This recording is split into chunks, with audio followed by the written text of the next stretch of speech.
자, 상호 2고 2학년 수특 이제 영상이고 지난주에는 이제 수업으로 진행했지만 한번 영상을 찍어보니까 한번 오늘이 지금 목요일이고 금요일날 학원 와서 공부하잖아. 클리닉도 하고 한번 영상 보면서 또 이제 이게 얼마큼 더 효과가 있는지 어떻게 또 뭐가 더 좋은지 한번 얘기해보자고. 그래서 오늘은 이제 13강, 그러니까 이제 학교에서는 내가 어제 했던 거는 14강에 1번까지 나왔다 그랬잖아. 근데 이제 영상이라는 게 이제 한 강씩 찍어두게 되면은 나중에 또 다시 한번 찾아서 살펴보는데 더 도움이 되기 때문에 13강만 보겠어요. 그래서 방식을 좀 생각해봤는데 지난번에는 이제 학교에서 수업 지문 말고 아닌 지문을 내가 설명을 해줬고, 그 다음에 수업한 지문에서는 어휘라든가 문법이라든가 이것만 딱 포인트만 짚었는데, 그래도 학교에 수업한 지문이라도 어느 정도는 좀 요지라든가 내가 내용적인 설명은 간단하게 하고, 그 다음에 중요한 문장 정도는 좀 해석을 해줄 테니까 그런 식으로 학교에서 했던 13강의 경우는 1번, 2번, 3번이지 그거는 그런 식으로 진행하고 마지막에 4번을 내가 전체적으로 다 풀이를 해준 쪽 그렇게 진행하겠어요. 그래서 13강의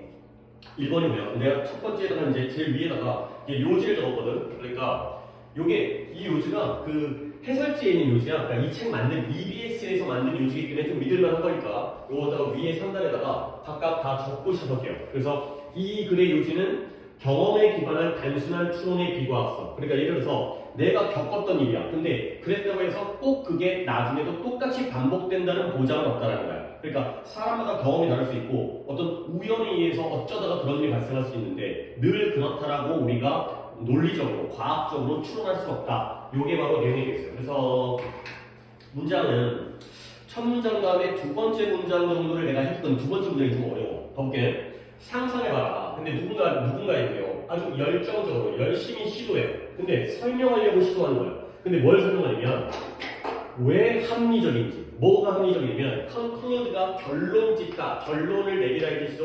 근데 뭐라고 결론을 내리냐면 태양이 내일 아침에 뜰 거라는 거예요. 근데 왜 내일 아침에 뜰 거냐? 그것이 태양이죠. 태양이 과거에 항상 그랬었기 때문에. 결국 뭐예요? 어제도 태양이 떴고 아침에 해가 떴고 그저께도 떴고 그 전날도 떴다는 거지. 그러니까 그 경험을 기반으로 해서 내일도 해가 뜰 것이다 이렇게 얘기하려고 이런 것들이 합리적이라고 설명하려고 열심히 시도하는 누군가를 상상해 보라는 거예요. 물론 내가 미리 주제를 얘기했듯이 이렇게 하면 안 된다는 거예요. 어제 그저께 그저께에 해가 떴다고 해서 앞으로도 늘 똑같이 해가 뜰 거라는 것 경험에 기반하고 있지만 과학적인 추론은 아니라는 거예요. 그래서 다음 문장인데요. There may have been 이랬을 때가 있었다는 거야. May have been 뭐뭐였었던 것 같다. 뭐뭐였던 것 같다. 였었던 것 같다고요. 뭐 했었던 것 같냐면 과거에 대한 추측이죠. 이런 때가 있었던 것 같다는 거야. 근데 어떤 때냐? when이라는 관계부사가 앞에 있는 time 선에서를 꾸며주고 있죠. 그럼 뒤에는 이제 완전한 문장이 나오고 있고요. 원시인이 anticipate, expect와 똑같은 겁니다. 예상하다, 기대하다. 예상하고 기대했던 그런 때가 있었던 거라는 거야. 근데 뭘 예상하느냐? 새벽을 예상하는 거예요. 근데 뭘 가지고? 이러한 확신을 가지고. assurance가 확신, 신념 이런 건데 확실하게 새벽을 예상했었던 그런 때가 있었다는 거야. 근데 based on이라는 거 정도 알겠죠? be based on 무엇을 기반으로 하여 upon도 똑같은 거예요. 오직 뭘 기반으로 했느냐? The fact that 이것도 많이 나오죠. 뭐뭐라는 사실. 이때의 대시 동격이죠. 뒤에는 완전한 문장이 나오면서 앞에 있는 fact와 equal 관계, 동격이 같을 동사잖아요. 이 사실의 내용이 뒤에 있다는 거예요. 근데 어떤 사실을 기반으로 했냐면 그가 새벽을 봤죠. 새벽에 뭐 하는 걸? 밤에 어둠을 뒤따라오는 새벽을 봤다라는 사실 때문에. 뒷문장에 완전한 문장을 보시면 he가 주어고요, had은이 동사고요, daum이 목적어고요, 지각 동사이기 때문에 C라는 게 보고 듣고 느끼는 지각 동사죠. 그래서 뒤에 follow라는 동사 원형의 목적격 보호를 썼어요. 그래서 밤의 어둠, 밤이 어둡잖아. 그 어둠을 새벽이, 아침이 밝아오겠죠? 그걸 따라오는, 이 새벽이 밤의 어둠을 따라오고 있었다는, 그걸 봤었다는 사실만을 기반으로 해서 이게 바로 경험이에요. 그러니까 이 경험을 기반으로 해서 확실하게 내일도 아침에 새벽이 올 거야. 해가지고 해가 뜨게 되면 새벽이 올 거야. 이렇게 예상했었던 그런 옛날이 있었다는 거야. 근데 그 다음에 하나 더 문장이 나오는데요. 한번 끊고 as long as라는 게 뭐뭐 하는 한의 뜻이죠. 뭐뭐 하는 한. 뭐 하는 한. 그가 기억할 수 있는 한. 어렸을 때, 아직 태어날 때까지는 기억이 안 날 거 아니야. 내가 초등학교 때까지 기억이 나는데 그때만 해도 밤의 어두움을 갖다가 새벽이 따라오는 걸 내가 봤었죠. 그 사실을 기반으로 해서 내일도 또 한 번 확신을 가지고서 새벽에 올 거라고 예상했던 때예요. 오케이? 근데 그러나 이러한 원시적인 상태의 지식이에요. 이그지스트라는 게 원시적인 상태죠, 상태. 이러한 옛날 사람의 자신의 과거의 경험을 통해서 내일도 새벽이 올 거라는 그러한 그 예상은 이러한 그 지식의 원시적인 상태인 거죠. 근데 비록 그것이 존재한다 할지라도 그게 있어봤자 그러한 지식의 상태가 존재한다 할지라도 그거는 프리모티브 원시적인 상태일 뿐이라는 거예요. 그리고 그 원시적인 상태는 얘가 주어인데요. 그건 의심의 여지 없이 unquestioningly 우리가 의문을 가질 수 없어. 의심의 여지가 없어요. 명백한 거죠. 그것은 명백하게도 pre-scientific 과학 이전의 것이다. 과학 이전의 것이다. 가지겠습니다. 자, 이제 여기까지가 중요한 문장이고 어려운 문장이기 때문에 한 번 더 해석합니다. 문장이 여기부터 여기까지 상당히 길죠. 자, 가볼게요. 이랬던 때가 있었다는 거야. 언제냐? 옛날이죠. 언제냐면 이런 시대, 이런 시기. 언제냐? 원시인이 새벽을 예상했던 때예요. 근데 그것도 확신에 차서. 근데 새벽을 예상한 근거가 뭐냐면 오직 그가 밤의 어두움 다음에 이러한 새벽이 따라올 거라는 걸 봤다는 사실. 즉 경험에 기반해서. 경험을 기반으로 해가지고 새벽을 예상하는 거야. 근데 그가 기억할 수 있는 한, 자기가 기억할 수 있는 한 자신의 경험을 통해서 미래를 예측하죠. 그렇죠? 그러나 이러한 지식의 원시적인 상태라는 건 물론 그것이 비록 존재한다 할지라도 그것은 의심의 여지 없이 과학보다 이전의 것일 뿐이다. 가 되는 거죠. 그럼 여기서 이 pre-scientific이라는 표현은 과학의 이전이라는 것, 과학적이라는 것과 비과학적이라는 것과 과학이 제대로 된 과학이 만들어지기 전에 된 거기 때문에 얘는 내용적으로 비과학적이다. 이러한 경험을 기반으로 하고 있는 추론은 비과학적이다. 이렇게 생각해 주시면 되겠어요. 그리고 시간이 조금 하나만 단어를 보이는데 이 인덕션이라는 단어가 있어요. 인덕션이라는 게 집에 있는 가스레인지 대신에 이제 냄비를 가열하는 요소로 쓰이고 단어만 조금 정리해 드릴게요. 뭐부터 할까? induce라는 단어가 있어요. induce라는 단어와 그 다음에 deduce라는 단어가 있어요. 일단 기본 뜻은 induce는 유도하다의 뜻이고요. 유도가 뭐예요? 끌어내는 거예요. 일로와 일로와 하는 게 유도죠. 그 다음에 얘는 추론하다의 뜻이에요. 일단 동사가. 근데 이 유도하다의 뜻에서 귀납하다의 뜻이 있고요. 귀납하다. 그 다음에 이 디듀스의 추론하다에서 연역하다의 뜻이 있어요. 말이 좀 어렵죠? 유도하다와 추론하다는 알아먹어. 근데 귀납하다와 연역하다가 뭔 말이냐면 귀납이라는 건 구체적인 사실에서, 즉 여기서는 경험이에요. 거기에서 일반적인 원리를 갖다가 끄집어내는 게 바로 귀납적 방법이에요. 귀납하는 거예요.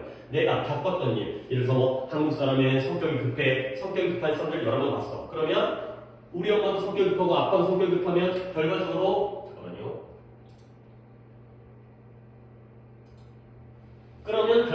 모든 한국 사람들은 성격이 급하다. 이렇게 생각하는 게 바로 귀납이 되고요. 그러면 연역은 거꾸로 해요.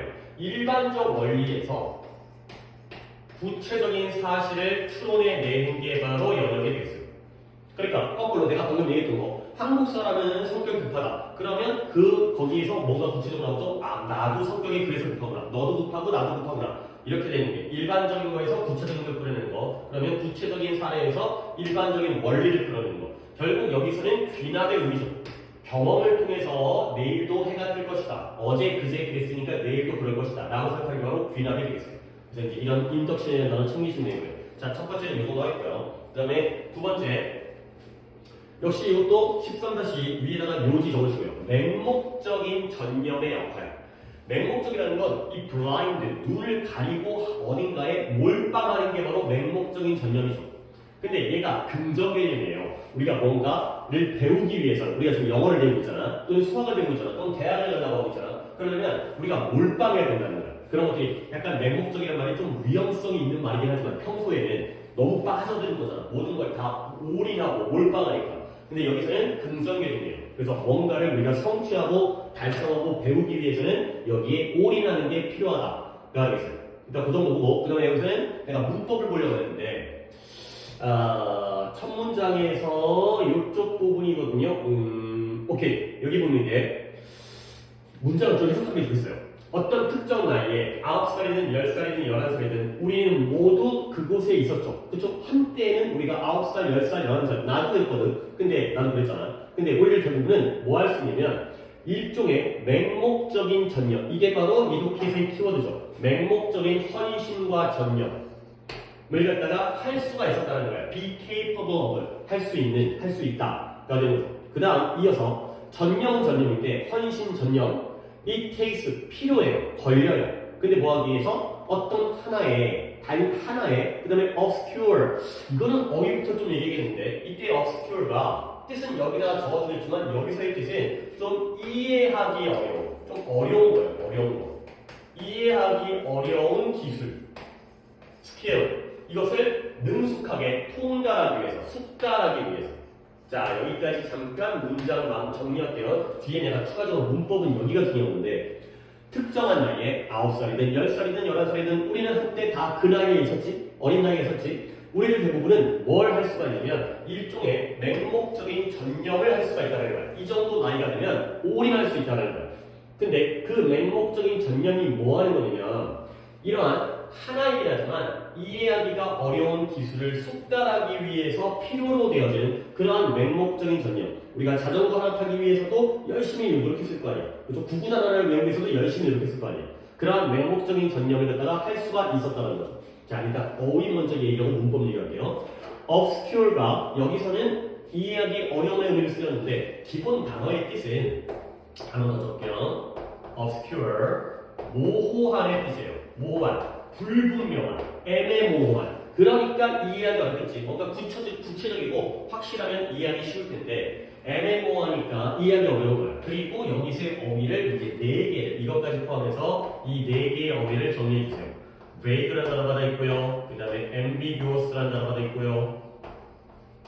그 다음에 조금 어려운 단어긴 한데 equivocal 이런 단어까지 갖다가 4개를 모호한, 불분명한 뜻으로 이 4개는 꼭 같이 정리해 주는 게 필요합니다. 자, 그래서 여기서는 모호하니 이해하기 어려워. 근데 이제 문법을 얘기할 건데 기술은 기술인데 어떤 기술이냐? that we've decided 우리가 결정했어요.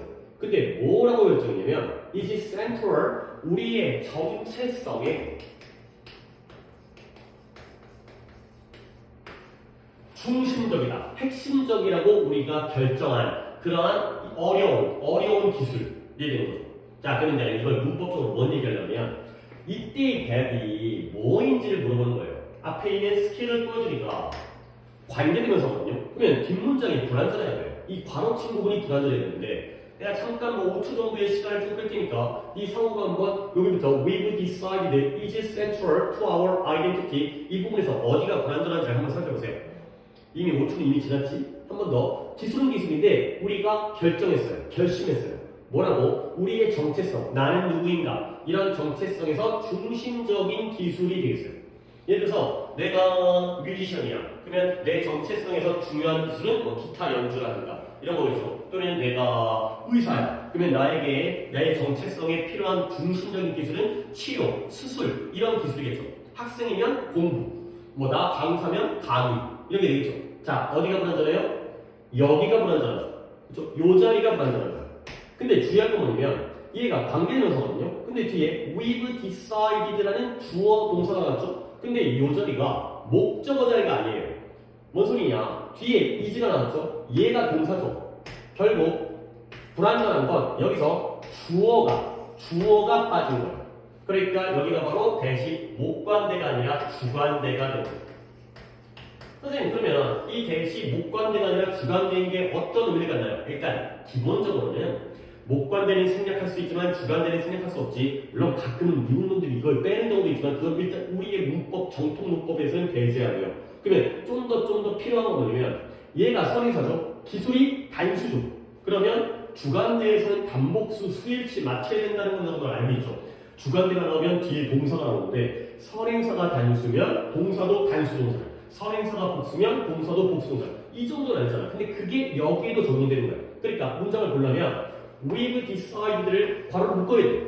이게 삽입이라는 거야. 이 중간에 껴넣은 거야. 기술은 기술인데 우리의 정체성의 중심적인 기술이 되겠어요. 그래서 여기에 성에서 스킬에다가 단수 동사 is를 쓴 거죠.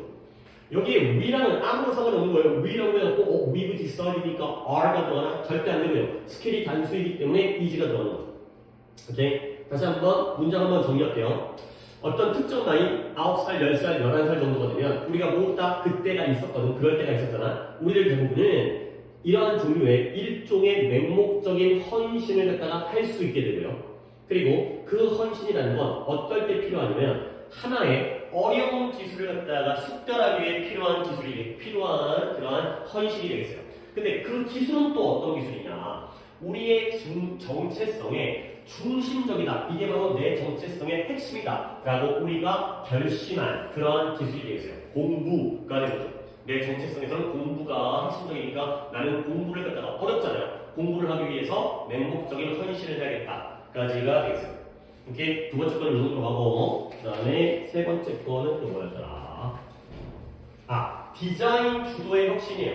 이건 일단 또 요지를 적으시고 내용적으로 뭐냐면 그 디자이너가 물론 이제 뭐 옷을 디자인하는 사람도 있고 헤어 디자이너도 있고 근데 뭔가 새로운 기술이라든가 새로운 물건을 만들어내는 사람도 디자이너예요. 그러니까 뭐 자율주행 자동차라든가 아니면 스마트폰이라든가 없었던 걸 새롭게 설계하고 디자인하는 거지. 근데 일단 일반적으로 첫 문장이 그 내용인데 상식적으로는 우리는 디자이너가 아니라고 쳐봐요. 우리 일반인들이 내가 뭔가 필요해.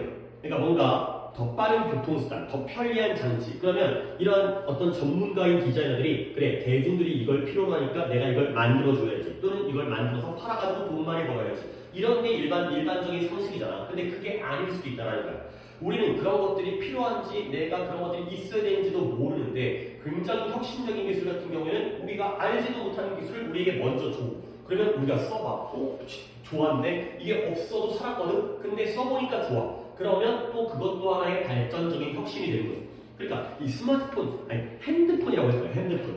원래 옛날에는 다 집전화가 있었잖아요. 그러니까 유선전화였지. 또는 공중전화라든가. 사람들이 그때도 잘 살았거든. 약속하고 만나고. 근데 그때는 휴대폰이라는 게 그렇게까지 필요가 없어요. 근데 누군가가 걸어다니면서 외부에서 야외에서도 전화할 수 있으면 얼마나 좋을까. 그래서 그 휴대폰이라는 걸 디자인을 했죠. 그러니까 그런 것들 출시하니까 처음에는 많이 안 샀어요. 굳이 필요가 없기 때문에. 근데 써보니까 편해. 집전화보다 좋아. 그러니까 여기에 우리가 오히려 거꾸로 적응하게 되고 필요해서 그들이 만든 게 아니라 그들이 우리에게 만들어주니까 필요한데 괜찮은데 그러다가 발전 혁신이 이루어졌다 라는 내용이에요. 그래서 우리 소비자 주도적인 게 아니라 그 디자이너 만들어내는 혁신적인 사람들이 주도적으로 혁신을 갖다가 만들어내는 이런 문장이 되겠어요. 내용은 이 정도로 하고 첫 문장이에요. 첫 문장. 두 디자이너들은 do not merely 일단 not merely에다가 밑줄을 쳐주시고요. 이 디자이너들은 문제를 단지 해결할 뿐만 아니라 근데 어떤 문제냐? 오늘날 사람들이 직면하고 있는 문제예요. 그뿐만 아니라 그들은 또한 뭐한다? also에도 밑줄 칠게요. 그들은 또한 새로운 의미를 만들어요. 아예 처음부터 창출을 하는 거야. 창조를 하는 거야. 없던 걸 새로운 의미를 만드는 거야. 근데 그 새로운 의미를 만든다는 게 무엇이냐? 이거 동격입니다. 그 과정, 새로운 의미를 만드는 과정이 또한 뭐라고 알려져 있냐면 디자인 주도적인 혁신. 이거죠? 키워드입니다. 소비자가 필요로 해가지고 혁신을 갖다가 만들어주세요가 아니라 디자이너들이 먼저 선수를 친 거야. 너네 이거 필요하지 않을까? 내가 이런 아이디어가 있는데 해서 만들어갖고 이루어진 혁신이 바로 디자인 주도적인 혁신이 되겠어요. 오케이? 그럼 이제 내가 이 문장에서 일단 얘가 바로 어떤 전체적인 글의 흐름이기 때문에 중요한 내용적으로 중요한 문장이고 문법적으로 우리가 이 정도는 다 알고 있단 말이야. not only A but also B가 되겠죠. 이건 다 중학교 때 마스터를 한 건데 너무너무나 중요한 표현이죠. 뜻은 알겠죠? A뿐만 아니라 B도 A뿐만 아니라 B도 A도 맞죠? 근데 그 A뿐만이 아니라 B도 맞다는 거죠. 결국 무엇을 더 강조하는 표현이에요? A보다는 B를 더 강조하는 표현이죠. A도 맞긴 맞지만 이것뿐만이 아니라 이것도 나는 영어뿐만 아니라 중국어도 말할 수 있다. 영어 말하는 건 좀 기본인데 거기다가 중국어까지도 말할 수 있다는 걸 요걸 강조하는 표현이라는 것 정도는 알고 있어요. 근데 이게 워낙 중요하다 보니까 많이 쓰다 보니까 독해에서 굉장히 중요한 거야. A, B의 대조관계이기 때문에 A뿐만 아니라 B도 A가 아니라 B가 중요한 거거든. 근데 거기서 굉장히 응용이 많이 돼요. 뭐냐면 이 but이라는 접속사가 생략되어진 경우가 있어요. 그 다음에 이 also라는 것도 생략되어진 경우가 있어요. 둘 다 없을 때도 있어요. 둘 중에 하나가 있을 때도 있고 물론 둘 다 있을 수 있죠. 그러면 문장이 좀 잘 보이는데 둘 중에 하나가 빠지거나 둘 다 빠져도 우리는 not only라는 표현이 나오면 A를 잡고 뒤에 어딘가에서 B가 나올 거라는 걸 기대하고 예상하고 문장을 읽어야 돼요. 이렇게 그 정도로 굉장히 중요한 표현입니다. 이게 이런 식으로 다르게 나오는 거고 그 다음에 이 not only에서 이 only라는 표현 있잖아요. 얘가 또 only만 쓰이는 게 아니에요. 뭔가 표현을 쓰다 보면 자꾸 똑같은 거 쓰다 보면 좀 지겹고 좀 이제 그렇잖아. 그러다 보니까 지루하고 그러다 보면 조금씩 표현들이 달라지는데 어디까지 가느냐? Not just 이런 것도 본 적 있을 거예요. 단지 그 다음에 not simply 단순하게 not merely 그 다음에 not solely 이런 것들도 약간 우리가 원래 알고 있던 not only와는 다른 표현이지만 싹 다 똑같은 거예요. 그러니까 not only뿐만 아니라 not just가 나왔어. 그는 A를 찾고 B를 또 어딘가에서 찾아야 돼. 더더울 수가 없을 수 있기 때문에 찾는 게 쉽지 않을 수가 있어요. 또는 not simply, not justly, not solely, not merely까지가 나왔을 때 그러면 봐봐요. not merely 이거죠? 아 이게 바로 not only의 뜻이구나. 그 다음에 더시 없어요. 더시 원래라면 어디에 들어가야 돼? 이 두 문장 사이에 여기에 있어야 되는데 얘를 다 빼버린 거야. 아니 왜 뺐을까? 너무나 많이 쓰다 보니까 저 자리에 더시 있다는 걸 안다라는 거지. 지들끼리는. 그래서 다시 한번 해석해볼게. 디자이너들은 우리 일반인들, 우리들이 직면하고 있는 문제를 해결할 뿐만 아니라 새로운 의미를 창출하는 것까지 한다는 거예요. 그리고 그 새로운 의미를 창출하는 그 과정이 또한 뭐라고 알려져 있다? 디자인 주도적인 혁신이라고 알려져 있다. 까지가 되겠어요. 그러면 A, B를 잡아야죠. A는 뭐예요? 우리의 문제를 선생님이란다. 디자이너님, 설계자님 이런 것 좀 만들어주세요. 우리 불편해요. 이런 걸 해결해주는 것뿐만 아니라 아예 우리가 알지도 뒤에 나온 내용이지만 우리가 필요하거나 알지도 못했던 것들의 새로운 의미를 창출하기까지 한다. 되겠어요. 오케이. 그래서 첫 문장의 어떤 중심 내용이면서 not merely 이런 표현도 꼭 챙겨주셔야 되겠어요. 이런 것도 다 기억하셔야 됩니다.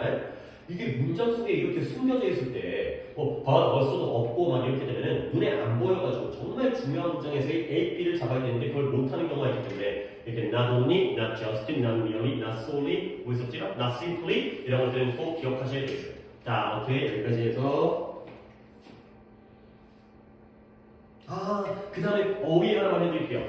어딘가에 내가 지금 이 칠판에서는 어딘가인지 슈퍼플러스라는 단어로 이 단어인데 이 슈퍼플러스라는 단어가 문장에 어딘가 있긴 한데 문장에서 찾는 게 좋을 것 같아. 여기 있네요. 여기 있네요. 얘가 불필요한의 뜻이거든요. 나와 있잖아요. 불필요한. 슈퍼플러스가 불필요한 건데요.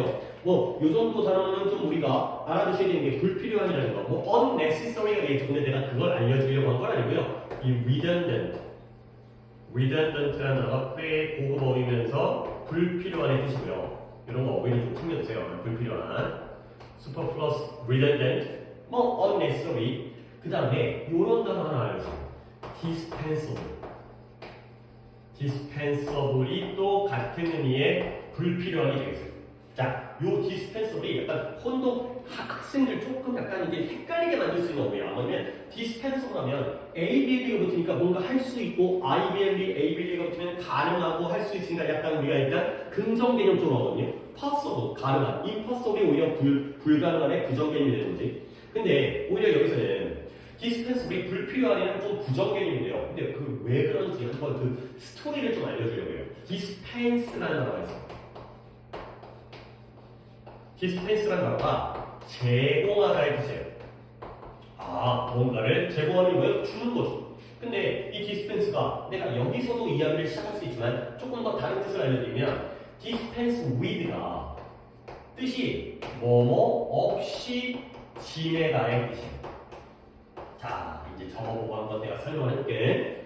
dispense가 제공하다야. 예를 들어서 내가 뭐가 있다가 내가 이제 수능 특강 교재가 있어요. 근데 이거는 이제 올해 고3은 이미 다 수능을 받기 때문에 나한테는 아니면 나한테는 필요가 없는 책이죠. 즉 내가 이 책을 너한테 지금은 필요합니다.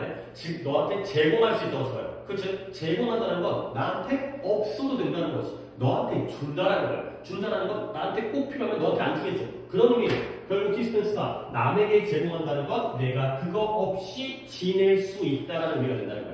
연결이 돼요? 이게 넘어갈 수 있어야 돼, 이게. 이렇게 이해를 하면 좋은 게 결국 디스펜서리 뭐가 되겠어요? 제공할 수 있는. 그러면 결국 내가 이거 없이도 지낼 수 있는의 의미가 되기 때문에 불필요한이 된다. 그러니까 딱 봤을 때 직관적으로는 불필요한이라는 의미가 잘 안 떠오르는 단어인데다가 요런 동사로서의 뜻도 알아야 되기 때문에 요렇게 알아주시면 참 좋겠어요. 오케이? 여기까지가 1, 2, 3번까지의 그 학교 진이었고 이제는 이제 내가 뭐예요? 4번을 하겠어요. 근데 내가 12강과 13강까지만 선생님의 수업을 보니까 약간 좀 어려운 질문을 골라서 하시는 것 같아요. 그러다 보니까 내가 이제 1, 2, 3번의 경우에도 앞으로도 학교에서 한 질문도 내가 그중에 조금 더 까먹고 어려운 문장이라든가 어법이라든가 어휘는 내가 해주는 게 맞을 것 같아요. 오히려 4번이 쉬워요. 내용적으로. 요지를 적고 있나요? 개인화된 업무 공간이 스트레스 감소에 미치는 영향이 됐고요. 그러니까 이런 거 있잖아. 내가 뭐 회사를 갔다가 너네들도 안 다녀오고 나도 안 다니고 있지만 회사에 가면 내 자리가 있을 거 아니에요. 그럼 이건 뭐예요? 개인 공간이에요? 아니면 공적인 공간이에요? 공적 공간이죠. 내 건 아니잖아요. 내가 거기다가 이제 내 자리, 우리 집은 아니잖아. 근데 여기를 좀 개인화시키는 거야. 예를 들어서 뭔가 좀 꾸미는 거지. 그래서 뭔가 이제 뭐 쿠션도 갖다 놓고 또 뭐 갖다 놓지? 그 다음에 뭐 휴대폰 충전기도 갖다 놓고 그 다음에 뭐 머그잔, 텀블러 이런 거 갖다 놓고 가족 사진이라든가 또 이제 여성들은 그런 거 많이 꾸미잖아요. 분홍색으로 이쁘게 막 키보드도 이쁜 거, 마우스 막 이런 거 막 이쁘게 개인적인 물건. 그랬을 때 우리가 직장 공간에서 업무 공간에서 겪는 스트레스의 감소에 어떤 영향을 미치는가? 물론 독해를 해보면 긍정적 영향이 되겠어요. 좋다. 뭔가 꾸미면 회사 그대로 약간 딱딱하고 삭막한 공간이 아니라 나만의 어떤 훈훈한 따뜻한 그런 공간을 만들 수 있다. 자, 가보세요. through 무엇을 통하여 ups and downs 당연히 뭐 있어요? 올라갔다 내려갔다 상승과 하락인데요. 한 단어로 기복이라는 거 있죠? 기복이라는 거예요. 야, 넌 성적에 좀 기복이 있어. 뭐예요? 안정적인 성적이 나오는 게 아니라 올라갔다 내려갔다 올라갔다 내려갔다 이런 걸 우리가 기복이라고 하죠. 그래서 학교에서나 직장에서의 우리의 삶에서의 기복을 통하여 그러니까 학교는 직장이든 잘할 때도 있지만 못할 때도 있고 좋을 때도 있지만 나쁠 때도 있잖아요. 그런 걸 통하여 reassuring 아까 assure가 보장하다의 뜻이었는데 확실하게 하다의 뜻이었는데 reassure는 안심시키는 거예요. 다시 한번 확신을 주는 거죠. 그래서 안심시키는 안정성. 근데 무엇에? 의미 있는 물체, material, 물질적인 대상이니까 의미 있는 물건, 의미 있는 물체의 안정성인데 우리를 안심시켜주는 그러한 안정성, stability가 주어져 있고요. can help us, 우리를 도와줄 수 있어요. 근데 우리가 뭐 하는 걸? 우리의 기분과 감정을 잘 관리하도록 도와줄 수가 있다는 거죠. 뭐 거의 주제문이죠. 그러니까 물론 더 구체적인 내용은 나오겠지만 이러한 물체, 의미 있는 물체를 가지고 있으면 그런 거 있잖아요. 뭐라고 그러는데 애착 인형, 애착 이불 이런 거 있어요. 어렸을 때 이제 꼭 끼고 자는 거, 꼭 안고 있는 거. 이제 여학생 같은 경우에는 이제 여자애들 같은 경우에는 뭐 인형이라든가 남자애도 뭐 인형일 수 있지만 뭐 장난감이라든가 로봇이라든가 뭐 자동차라든가 꼭 끼고 있는 거. 그걸 가지고 있으면 내가 뭔가 나의 마음을 안심시켜주는 그런 안정성이 생기지. 그러면 그것이 우리의 기분과 감정을 잘 매니지하도록 관리하도록 도와준다는 거야. 그래서 우리가 참여할 때 engage 어딘가에 참여하려면 그러한 환경적 자기 규제, regulation이라는 게 규제 또는 조절이에요. 그러한 환경적 자기 규제에 참여할 때 결국 뭔 말이에요? 우리가 마음이 막 쿵닥쿵닥 불안해. 그럴 때 애착 인형을 딱 갖고 있으면 그러면 내 마음에서 내 마음이 스스로가 조절이 돼요. 그런 것들은 주변, 내적인 조절이 아니라 외부적인 대상에 의한 환경적인 조절이죠. 그럴 때 우리는 의지하게 돼요. 어디에 의지하느냐? 이러한 신호. 근데 우리의 외부에 있는 신호에 의존하는 거예요. 이게 바로 애착 인형이에요. 애착 인형이 나는 아니잖아요. 내 바깥에 있는 신호죠. 근데 뭐 하기 위해서? To maintain 일종의 equilibrium 평형 상태. 평형 상태라는 건 혼란스러운 게 아니라 잔잔하게 안정적으로 잔잔하게 바로 평형 상태 또는 평정심이라고 해석해요. 안정감, 평정심, 마음이 평온해. 근데 우리 내부에서의 평정심을 유지할 수가 있다는 거예요. 근데 그 평정심이 뭐냐? inside, outside는 묶어버리고요. 이때 계시 또 아까도 얼핏 얘기했던 주관 내각이었어요. 이 평정심이 facilitate 용이하게 해줘요. 뭘? 우리의 목표 추구를 용이하게 해주는 거예요. 그러니까 회사에서 뭐 부장님한테 혼나가지고 스트레스 받았어요. 근데 애착 인형을 꼭 껴안게 되면 그러면 마음이 안정적이 되고요. 내 자신에 대한 환경적 자기 조절이 되고 그러면 거기에 의지해서 우리가 일종의 평정심을 유지하게 돼요. 그러면 그게 우리의 목표 추구, 업무에, 회사 업무에 당연히 용이하게 촉진을 시켜주는 거죠. facilitate 이런 단어까지 내가 다 적어도 되지 않지만 용이하게 하다, 촉진시키다. 라고 되어있어요. 자, 일반 진술이 끝났고 이제 교수가 나와가지고 뒤에서 뒷받침 실험이라든가 연구가 나오죠. 한 연구인데요. 중간 수준의 전문가예요. 중간 수준의 전문가를 갖다가 연구한 건 이유가 이런 것 같아. 완전 상위, 최고급의 전문가들은 이딴 거 필요 없어. 그냥 잘해. 일 잘해. 그 다음에 최하급의 전문가들, 그 사람을 전문가라고 부를 수 없겠지만 아무리 해도 일을 못해. 근데 약간 중간. 그러니까 주변의 환경에 좀 영향을 받는 거지. 공부 잘하는 애들은 뭐 전교 1등은 어떤 상황에서도 공부를 잘하고 전교 꼴등은 어떤 상황에도 공부를 못하는데 좀 중간에 있는 애들이 어떤 약간 자신의 기복이라든가 주변의 어떤 친구의 영향이라든가 이런 걸 받잖아요. 그래서 중간 수준의 전문가를 연구한 것 같아요. 그래서 이 그레고리 로렌스라는 사람인데요. 동격이면서 그게 중요한 건 아니지만 어디 교수래요? 미시건 스프링필드 대학교에 있는 매니지먼트가 뭔가를 관리해주는 이거 경영학이에요. 경영학. 경제학은 이제 이코노믹스가 되는 거고 경영학, 회사를 경영하고 관리하는 그 교수님이 뭐 했다? 공사가 이제 나오네요. 로렌스 교수가 발견했어요. 뭘 발견했냐면 incorporating personal items, incorporating의 밑줄, into의 밑줄. 잠깐 옆으로 빠져나가서 incorporate라는 건 incorporate. 물론 여기 있는 뜻으로 A into B를 갖다가 A into B를 쓰겠어요. 일단 incorporate은 통합하다의 뜻이에요. 통합이 뭐야? 합치죠. 그러면 A into B가 나오면 A를 B 안에다가 통합하는 거야.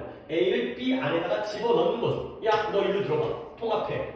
가 되는 거죠. 이렇게 받으면 into까지 같이 이렇게 받으시면 아니 솔직히 모든 단어 동사에다가 전치사와 함께 외우기는 쉽지 않지만 자주 보다 보면 이런 것들이 독해서 문장 구조를 파악하는 데 굉장히 도움이 돼요. incorporate는 보통 into가 많이 쓰이더라. 약간 이런 거. 아까도 based on이 나왔잖아요. base라는 건 기본, 기초로 하다, 토대로 하다, on과 함께 쓰이더라. 이런 것들을 알아두면 문장 구조가 잘 보이니까. 그리고 단어 하나, incorporate, integrate라는 단어도 통합하다의 뜻이니까 이렇게 같이 알아주시면 되겠어요. 물론 가끔 이 자리에다가 with를 쓰게 돼요. 그것도 괜찮겠죠?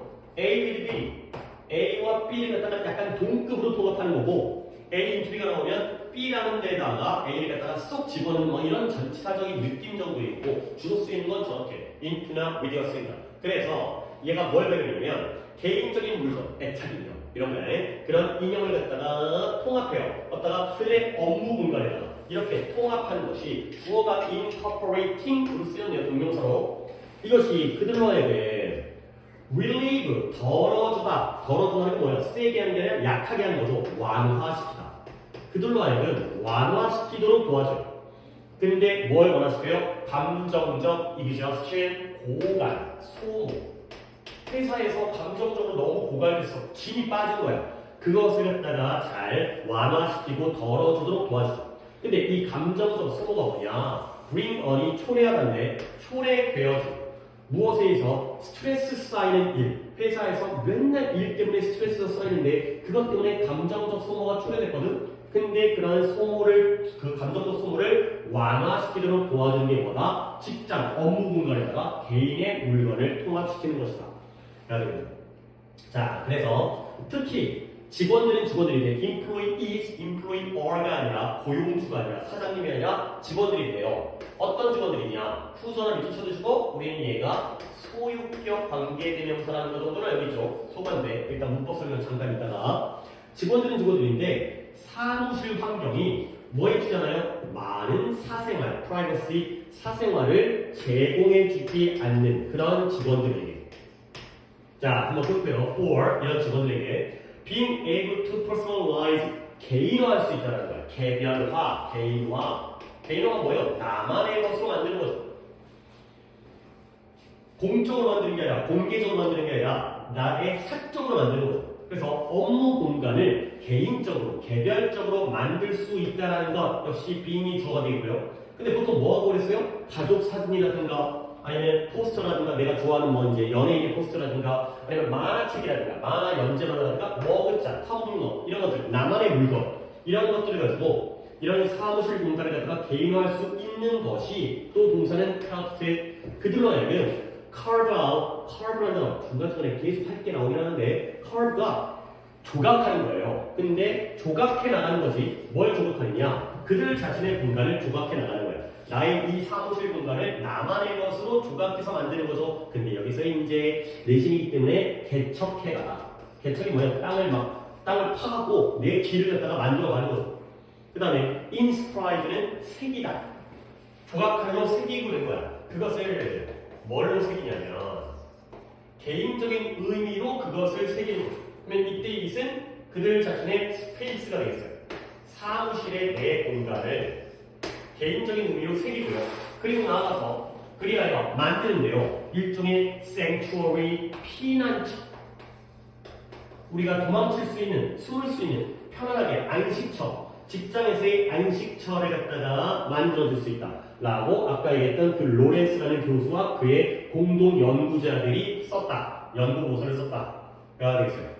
오케이? 그러면 다시 한번 어휘를 조금 할 게 있었는데 네, 이것부터 하겠어요. 여기에 end의 병렬은 어떻게 됩니까? 좀 보시고요. 나는 해석을 한 번 더 할게요. 그러면서 앞에서부터 해가면서 마지막으로 이 end의 병렬로 마무리하겠어요. 가볼게요. 특히 직원들은 직원들인데 어떤 직원들이냐? whose 사무실 공간, 사무실 환경이 많은 사생활을 제공해주지 않는 그러한 직원들이 되겠어요. 자, 이제 소관대 얘기를 할 건데요. 소유격 관계대명사, 우리가 주격 관계대명사라든가 목적격 관계대명사를 많이 보기 때문에 뭐 이제 우리 광교고 애들과도 많이 하겠지. 근데 이제 소관대는 분명 나올 거야. 나올 건데 그래도 다른 애들보다는 조금 이제 내 설명을 못 듣고 그냥 한번 듣고 또 거기서 들으면 좋으니까 소관대는 이런 상황이에요. 앞에 선행사가 나오고요. 그 다음에 소관대가 나오죠. 소관대는 후즈, 사람이든 사물이든 사람 사물에 다 쓰죠. 후즈는 수익격은 뒤에 뭐가 나오냐면 명사가 나와야 돼요. 명사라는 품사가 나와야 돼요. 왜 그러냐면 소관대는 소유격이 빠진 거거든. 소유격이 뭐예요? 예를 들어서 뭐 my라든가 your라든가 his라든가 her라든가 이런 게 소유격이죠. 소유격은 항상 뒤에 명사가 나오도록 돼 있죠. 원래 그럴 수가 없는 거야. My book, my family, my car, my house, my friend, my money, my school 이런 거죠. 뒤에는 무조건 명사가 나와요. 결국 소관대는 소유격이 빠지고 쓴 거거든. 그러면 당연히 뒤에는 명사가 따라 나와야 돼요. 오케이? 자, 그러면 됐어. 소관대 된 거 아직 된 건 아니고 소관대이 명사 나오잖아. 근데 문제는 뭐냐면 가끔 이럴 때가 있어요. 이게 패턴이거든. 여기까지가 패턴인데 뒤에 동사가 따라 나올 때가 있어요. 요럴 때가 우리에게 살짝 어려움이 생겨요. 이게 뭐냐면 명사가 나오는 건 맞아요. 근데 뒤에 동사가 나와버리면 뭐이기도 한 거예요? 이 명사가 이 동사의 주어이기도 한 거죠. 그러면 이 소관대라는 게 이게 어떨 때는 명사라고 딱 보여. 그러면 소관대를 쓸 수 있겠지? 아니면 소관대가 잘못 들어갔는지 확인할 수 있겠지? 다른 걸로 잘못 들어갔는지. 근데 얘가 주어 동사로 보이잖아? 그럼 뒤에서 목관대? 아니면 뒤가 완전한 문장이야? 그러면 관계부사, 접속사 이런 식의 착각이 이루어질 수 있다는 거예요. 그래서 소관대가 여기에 자주 안 나오면서 좀 까다로워요. 그러면 내가 해결하는 방법 보여줄게요. 이 자리에 명사가 나왔다면 뭘 볼 거냐? 한번 해석을 해보셔야 돼요. 이런 의미 파악을 해보셔야 돼요. 어떤 해석이냐면 이 명사가 누구 거겠어요? 누구 거? 즉 이 명사를 가지고 있는 소유하고 있는 사람이 누구겠어요? 얘죠, 얘. 그러니까 얘와 얘가 똑같은데 여기서 소유격이 빠졌지? 이 물건이 이 명사가 얘 거라는 거야. 그래서 어떤 해석이냐? 선행사의 명사 이런 식의 의미 관계를 해석을 해보시는 게 소관대를 확실하게 파악할 수 있는 방법이 되겠어요. 다시 한번 소관대는 소유격 관계대명사 whose 사람이든 사물이든 뒤에는 명사라는 품사가 나옵니다. 왜 그러냐면 원래 소유격 뒤에는 명사 자리이기 때문에 소유격이 빠지고 명사가 따라 나오는 거예요. 근데 다른 경우가 아니라 특히 패턴은 여기까지입니다. 여기까지가 패턴이고요. 뒤에는 뭐가 나올 수도 있어요. 근데 하필 동사가 나온다면 그때는 얘가 주어 동사의 관계가 돼버리면 그때는 우리가 이 뒷문장이 다르게 볼 수 있다는 거예요. 불완전해 볼 수도 있고 목적어가 없는 또는 완전한 문장으로 볼 수도 있고 그러면은 소관대를 못 집어넣어. 그렇기 때문에 소관대를 집어넣기 위해서는 뭘 확인해야 돼? 선행사의 명사. 이 명사가 얘 거다를 확인하셔야 돼요. 자 봅니다. 만약에 who's가 없었다고 하고요. 그러면 office settings가 명사죠. 얘 명사입니다. 이거. 근데 동시에 주어이기도 하죠. 왜? did not afford much privacy. 얘가 이 사무실 환경이 많은 사생활을 제공해주지 않아요. 완전한 동사, 주어 동사의 완전한 문장이에요.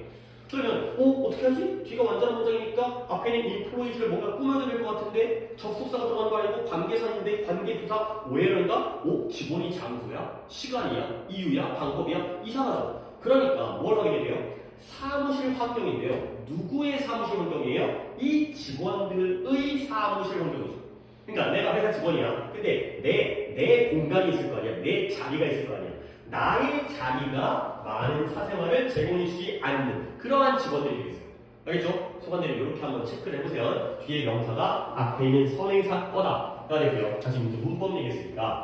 특히 이러한 직원들 사무실 공간이 막 다 뚫려 있어가지고 옆잡게 다 보여. 이런 사람들에게 뭐 할 수 있는 것? 그들의 업무 공간을 개인화할 수 있다는 것. 예를 들어서 사진 등등등을 가지고 이것이 그들만의 뭐 할 수 있도록 나만의 공간을 개척하고요. 그리고 개인적인 의미를 그 공간에다가 새겨놓고요. 내가 막 이름을 새기듯이. 그 다음에 일종의 피난처, 직장에서의 피난처. 부장님한테 혼나면 약간 도망쳐가지고 휴, 아이 새끼, 나쁜 새끼, 막 이럴 수 있는 그러한 피난처를 만들어줘야 된다. 라고 되겠어요. 자, 병렬을 봤으니까 여기에 carve out의 carve라는 동사가 1번이고요. 그 다음에 inscribe라는 동사가 2번이고요. 그 다음 마지막으로 create의 3번의 병렬이 되겠습니다.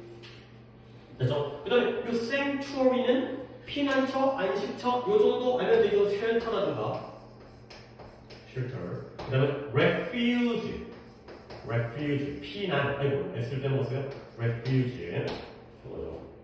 아이고 refuge 이거죠. 이거.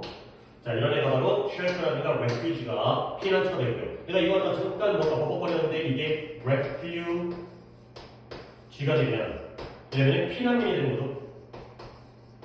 그래서 refuge는 피난처, 그 다음에 안식처, 피난처. refuge가 되면 피난민이 되는 거죠. 오케이, 여기까지 봐주시면은 되겠어요. 오케이, 그래서 내용 쉽죠? 업무 공간에다가 나만의 뭐 물건이라든가 이런 거에서 개인화시켜라. 퍼스널라이즈를 해라. 라고 있어요. 어떤 의미 있는 물건을 가져가라. 오케이, 오늘 그렇게 이제 영상은 좀 집약돼 있다 보니까 조금 1시간은 좀 안 된 것 같긴 한데 한번 참고해서 보시고 토요일날 얘기 한번 나눠봅시다.